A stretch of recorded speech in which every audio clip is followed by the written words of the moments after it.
Hi everyone, welcome to 5 Questions with LeRoy Butler. We are back in the studio after being on the nice road. four-week excursion to Potawatomi Hotel and Casino, and we want to thank them for their hospitality. It was a lot of fun. I hope we get to do it next year. Well, I hope so. I mean, I like being in the studio, but I like being somewhere I can interact with fans and eat for free. Yeah.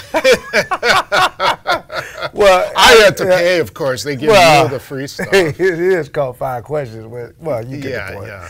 No, it was great to have an audience to react to everything that was going on. Especially, it was a few controversial things that happened while we were on the road. Namely, it was the Mike McCarthy transition. I don't like to say firing.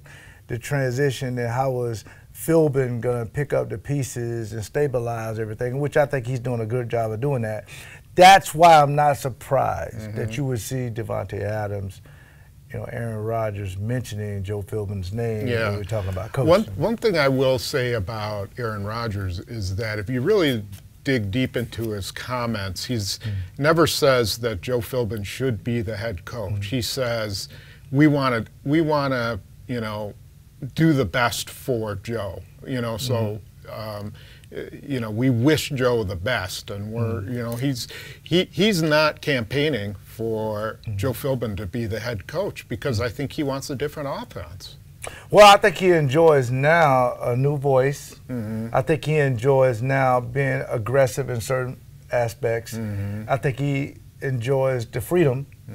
It's just like let's be honest, if you ever been in a divorce or you break up with your girlfriend or something and you've been there for a long time, the next girlfriend is more refreshing.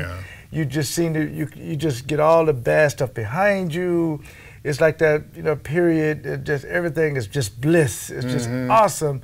And then all of a sudden, after the season, it's going to come to an end. And the search starts. Now, I read some of your social media about the 2 guys they did interview. Right. So I wanted you to tell me a little bit about those guys. Because what I've got in the barbershop, well, these are just retreads. I said, but these guys have winning records.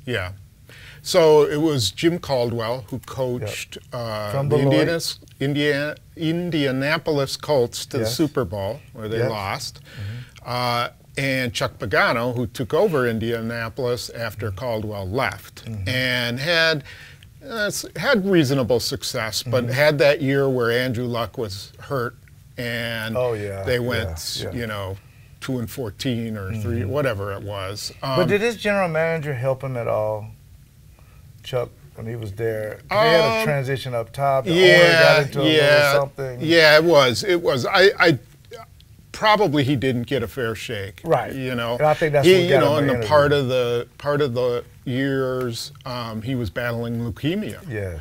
So, but what I think is these guys are available now. You can interview them. You can't interview anyone from the NFL until Monday. And so why not do your due diligence? Absolutely. Why not talk to these guys? Now, what do you say to the people that they've checked the boxes? Because that's what I see the thing. You check the box on the Rooney Rule. Check. I hate that. I understand. I hate that. I understand. I don't want to say, I didn't even write in my story that. I understand. I mean, I don't want to identify an African American as. I agree. Just a token interview. That's It is what it is, though. Well, they're gonna, but they're gonna interview other African Americans. I guarantee you. Well, I would hope so. So then he's not to check off the Rooney Rule, because there will be other African Americans, I believe, who will be interviewed. Well, just for the sake of conversation, checked. Okay, a guy who's took a team to AFC Championship playoffs, check. A guy who went to Detroit that really stabilized their franchise. Yes, he did. Had a winning record. They were what, 9-7 last year? What are they this year? That's right. 5-10. And they pulled a plug on him. So he really didn't get a fair shake to me. Okay. My theory is that with both of these guys, they wanted to talk to him, give him the interview, head coach thing. If later they find someone better, or that they feel better, they could go back to them and say, how do you feel about, to Jim Caldwell, how do you feel about being associate head coach quarterbacks. Yes. You know, wouldn't he be the perfect guy Absolutely. to have for Rodgers? He's Yes. been around. He's coached Yep. Peyton Manning, Yep. Matthew Stafford. Yes. You know, I don't know if he's a willing very to even do keel that. guy. I think he would, based on who your head man is. Yeah. Plus, he's from Wisconsin. You know, Right. he's That's what I say, Beloit. from Beloit. But my thing is this, before I move on to Chuck, with Caldwell, it's a common influence to veteran quarterbacks like retreads because they're set in their ways. They kind of know what they want. A new guy, the Lincoln Rileys of the world, is going to come in and kind of do what he thinks best. Yeah, he's going to change everything. He's going to change a lot of stuff, and sometimes change is good. Now, since you've interviewed these two guys, you're really open to go as far left as you want. Yeah. Because you're doing your due diligence. Go out there. You can do whatever you want and get whoever you want. Now, had you done that without interviewing these guys, it would be a lot of whispers. Why didn't you interview these two guys? Yeah. You know, stuff like that. So I think it was refreshing to hear that they've went out and looked at two veteran coaches. Absolutely. And we don't know. They may have interviewed some others that Absolutely. we don't know. Absolutely. I'm sure they probably have that. Just have. I know the whole list, but I'm just not going to say anything. Yeah. You know, so. What do you think about a college coach? Could it work? It's certainly, the track record certainly is horrible. Yeah, I just don't know if a college coach would work because you're used to talking to guys 18, 17, 19, maybe even, and they have to do what you tell them. When you're dealing with grown men, they don't have to do what you tell them. Just like Nick Saban found out in Miami. Guys they just buy into more mature coaches. That's why you see a lot of the retread coaches get jobs, because people kind of know what to expect. Yeah. But I will say this, now, you get Doug Peterson, they gave him an opportunity. Kind of a younger guy, and they were able to win a Super Bowl. Right. Okay, Sean McVay, they say, okay, listen, we'll give you that, and it works so far. But they also know the Kellys that came in with Philly and just messed everything up. Right. Because he was a hot coach at the time. Yeah. So you got to be careful. I say interview as many people as possible and try to find out. And here's where we have an issue. I got some heat in the barbershop because I say I want a guy that's similar to what Brett Favre said, that can work with Aaron Rodgers. Oh, you want a yes man? I say, listen, it doesn't matter. I want somebody that can work, because Aaron has a partnership with his organization. Not just because of the money, because the records, when he's not playing, you're not very good. Yeah. So I would want somebody who can work with Aaron and just make sure that everything is smooth. I don't think that's out of the realm of possibility. If people want to call him some yes guy, I don't care. I just want results. Yeah. I think you can get that by having somebody that Aaron Rodgers can work with. Right. I'm not saying put him in the interview process. Yeah, no. But I would simple text you message, definitely have to have someone who can help him, or bring in, or a coach who can bring in someone who can help Aaron Rodgers get back to being Aaron Rodgers. Now that's why I said, moving to Chuck a little bit, he's a defensive guy, so you have to have somebody to run the offense. Yep. So you could make Chuck the head coach, and Jim Caldwell could run associate head coach and run the offense. Yeah, you could. You could do that, or that may that. be too heavy up top. Right. But it would be interesting. I do think they want, someone who's a good manager. I don't think they'd necessarily want offense or defense. I think they want someone who has two good coordinators and manages the team. Oh, because I got there's you. so The Tom much, Landry types. Yeah, there's so much stuff. Okay. I mean, really, Okay. look at a lot of the defensive guys, that don't call plays. Like a Marvin Lewis. Yes. We know Cincinnati's had its problems, but Right. Marvin Lewis, he's not involved in any of the offense or defense. Yeah. And he was a It's great sort of like defensive Belichick as well. coordinator. Belichick lets his guys. He lets his guys do it, and he'll push that button when he needs to. Yes. And say, Heck, "Listen, yeah, he will. Let's run it a little bit more. Let's go for it on fourth." And then he's off. Right. And he just manages. Now he can work with his players a little bit more. Hey, you got to be deeper right here, and let the coordinators do their thing. That may work. Now, that may work. then you have the Andy Reid model, which is he's in charge of the offense. He calls the plays. Yes. He, brings in a lot of different type of offensive guys, Yeah. and then he has to let the defensive guy just do his thing. Right. Doug Peterson, same thing. Yeah. That's worked also. I mean, Yes. it worked with McCarthy. Yes. And it's worked with Mike Holmgren. Mm-hmm. But boy, you have to really have a trustworthy staff on the other side. That's true. You know? And you got good leaders, you know, Mike Daniels, and you would have to have Aaron Rodgers be the leader that he's been. I mean, because he's been a phenomenal leader, at least the last few weeks when people were saying he wasn't a good leader. Man, this guy's amazing. I wanted to go all the way back to when he said he was going to play against the Jets. That was phenomenal. I mean, it was almost like hitting a reset button. So you need a coach that can work with these guys, but you got some tough decisions. I mean, because everything is going to be around Aaron Rodgers playing the way he did against the Jets. When they were down 35-20, you saw the fire that's always in there that you want to see every week that we're used to seeing every week. That we hadn't seen, that's a good point. Another thing is if they do hire a defensive coach, Mike Pettin would probably be gone. Yes. And I think Mike Pettin, he said again on Thursday that he's not really looking to be a head coach.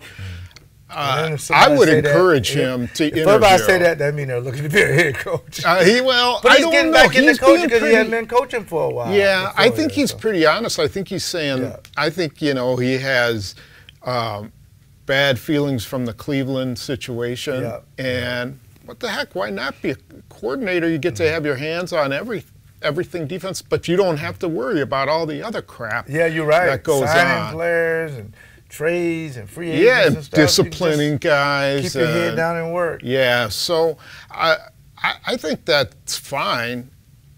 I would, you know, I encourage whoever it is to keep him. But if it's a defensive, if it's Vic Fangio, Vic Fangio has his own system, and it's different than Mike Pettin's, and that he's not gonna. I can't imagine that he would keep Pettin to be his defensive coordinator. Right. But I think Pettin can learn any system to teach it, but it just, to me, Vic Fangio would have a certain system he want his guys to implement those. Otherwise, he'll get fired. And he would be a guy that I would put on my list because he's 60 years old. He wants to win now. You bring in a college coach, you got to wait 5 years to see what's going to happen. You don't know. We don't want to wait 5 years. We don't want this thing to go back to the 80s. Maybe, you know, you would want to see who Fangio's staff is. Now, he could keep Joe Philbin. Philbin could be associate head coach, or he could be the offensive coordinator. Now, I think they need a change in offense. I think they need to modernize a little bit. And so maybe they have to get some guys on the staff who are more in tune with that kind of offense. To be the offensive coordinator. I think I like Joe Philbin's offense a little bit more because Jamal Williams, he was my player of the game, played the whole game. I mean, 86 snaps. It's amazing to see that. Wasn't really no backup. They acquired Bibbs, but Jamal Williams is your guy. I mean, the guy has really stepped up. You know, you got Aaron Jones next year. But I think that what they've done on this offense was whatever the defense gives us, we'll take it. And we're going to show, please stay for X and O. We're going to show you just a classic Aaron Rodgers to where if I'm a defensive coordinator, I tell you what, the defensive coordinator for the Jets is their head coach. He put in a call, cover 4, that if he had to redo it, he put the same coverage out there because that's supposed to stop, you know, post patterns. But the way that 83 and 12 works, and 69, and everybody up front, you got to have great protection, so stay tuned for that. We're going to have some fun, but we're also going to talk about a play, the defensive play when Robbie Anderson was just wide open. And that's not good. So we'll see. Are there any players you want to look at or want to see play more on Sunday? I would like to see Tunyon start. I think he's a very capable tight end. And I mean, I think he can be the pass-catching tight end that's right in your building, and we don't even know yet. I would like to see him play more. I Split think him out and get take some snaps away from Jimmy Graham. I mean, you know, it's probably his last game as a Packer. Put Tunyon in there for half of the snaps that Graham usually gets. Yes, absolutely. See what he can do. I would love to see him and Aaron in the offseason get some chemistry. I mean, not just the long pass that he caught a few weeks ago, but it just seemed like a pass-catching tight end he has to make up. A critical pass, that fourth and down. 1. Yes, and ran a great route for separation. And, you know, he told me afterwards, Rodgers said, you know, he said, could you see me on the route? Because I couldn't see you. Mm-hmm. And that just means he threw it to the spot that Tanyan's supposed to be. That's right. And Tanyan was there. And he caught it. And that was on a critical drive late in the game. Yes, it was. I really would love to see. I think he can be one of the. But that puts a lot of pressure on upper management to keep Jimmy Graham or not. They're not going to keep him. No way. Okay. They're not going to pay a $5 million roster bonus to keep him unless they renegotiate, you know, and he wants another shot at it. I think in that situation, maybe I would re-sign him, but I don't think he's a $10 million tight end anymore, you know. Yeah. Okay. So that's just my opinion. No, it's okay. I think a lot of people it's your agree. show, you know. You should I want to see 85 more. Yeah, I really do. I do too. And how they figure that part out, I don't know. But anybody else you want to see? Well, I need to find out what I have in Owen Burks. I have to find out. Yeah. I have to find out what kind of player he is. I will see him playing a lot against Detroit. And I also need to see Josh Jones a little bit more. Yeah, boy, is he an enigma. But I got to see more, though. Yeah. I got to put him out there, and let's find out, because I got to rework the whole entire secondary. Yeah. And I like to think he's one of the ones I got to keep. Him and 37. You have to figure this stuff out. Yeah, yeah. And let's add Tony Brown in there. Absolutely. I mean, he is as raw as can be, but, man, he's a talent. He's fast. I like to get him in the whole training camp again, and because he's not scared. Right. And he plays his pants are on fire. Even when maybe out of position, he just plays hard. Guy, you have him and Alexander, who plays the exact same aggressive style. Right. That's a nice pair of corners to I have. agree, because Alexander and Kevin King together, you would like that, but Kevin King, it's hard to count on a guy who's not available. You just can't. You know, it's a bonus if he makes it through really next season. It really is. Yeah. So anyway, we've gone on and on, much longer than we're supposed to. But it was a good discussion, and want to remind you to tune into X's and O's. I think it'll be a shutout this week, though. You do? No, really. I forgot. You got to give your score. Yeah, no, you didn't forget, because you just kicked me and said, what's your score when we were off camera? Yeah. But people can't see that. But you remember 2011, right? When Flynn put up 520. Yes, that was Stafford put up unbelievable. That was 530,000 like yards. arena football. Yeah, but as of late, Stafford has been, but they got rid of Golden Tate. Yep. Marvin Jones Jr. is on IR. Hurts. Eric Ebron is gone. Ebron is gone. They took all his weapons. T.J. Lang is and out. The running backs on IR. Yeah, their offense is not good. Not good at all. But their defense is pretty good. But they have Kenny Galladay. Yeah. That guy is phenomenal. We We had him on X's and O's when the Packers lost up there. Did we? Detroit has a 3-game winning streak over the Packers. I mean, they beat for the last 3 times they've played. Yeah. So this is something that's very important. But this week, building off of the Jets, the Packers will win 30-20. 30-20. Yeah. Whoa. Every time they score 30 points, they're going to be winning games. And next year, bring me a coach in that can score 30. Okay, this is your last chance to be right. I'm always right the last I think game. you've been wrong every single week this year, haven't you? That's okay. Yeah. I think I lost you're always next year, as they say. Yes. But they should win 30-20. They got a head coach that can't even come in on time. So it's a little, and most coaches are late to stuff, so it's not that big of a deal. But I think if you want to keep the head coach of Detroit, he can always say, hey, listen, I've been beating Green Bay once, so I beat them at home. So they're going to be trying to win this game at the same time. This would be a great way to end and go to the offseason. So the Packers will win 30-20. Okay, there you have it. Yes. Hope you enjoyed the video. And we will see you probably after the coaching search is completed. Yes.